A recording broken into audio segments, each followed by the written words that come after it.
अर्जुन एक नटखट लेकिन दयालु लड़का था। वो पहाड़ियों के बीच बसे एक छोटे से गांव में रहता था। गांव अपने हरे भरे खेतों और चमकती नदी के लिए जाना जाता था। लोग खुश थे और हमेशा एक दूसरे की मदद करते थे। जीवन सरल और शांत था। अर्जुन को अपने दोस्तों के साथ खेलना बहुत पसंद था।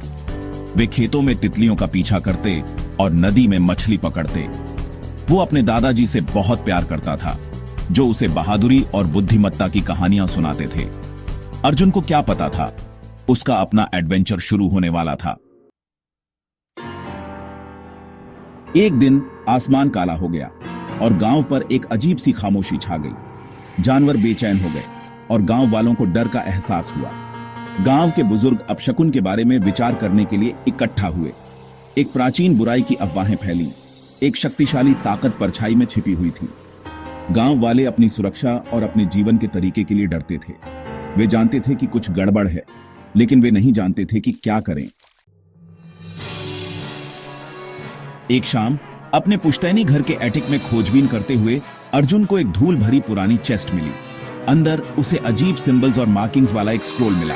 जैसे ही उसने उसे छुआ, उसके शरीर में ऊर्जा का एक झटका दौड़ गया।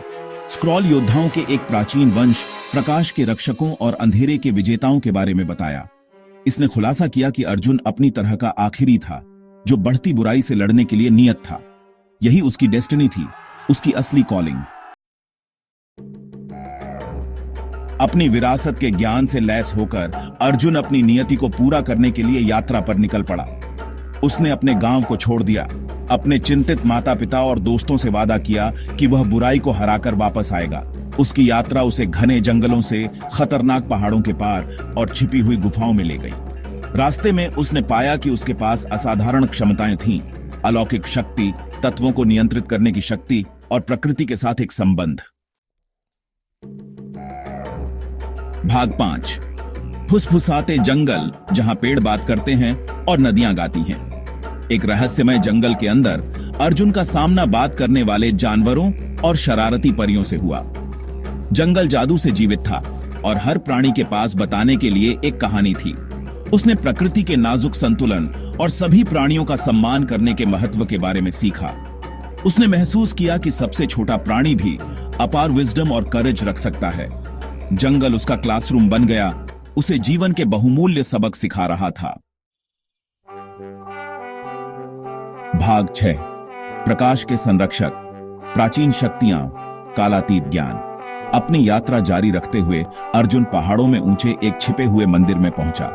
यहां वह प्रकाश के अंतिम शेष संरक्षक से मिला, बुद्धिमान बूढ़े गुरु जो उसका इंतजार कर रहे थे।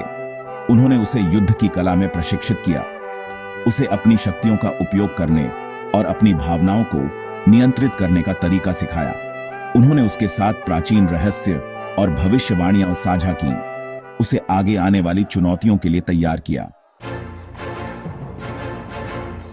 भाग 7। परछाइयों की घाटी, साहस और संकल्प की परीक्षा। जैसे जैसे अर्जुन मजबूत होता गया, उसने अपनी पहली असली परीक्षा का सामना किया।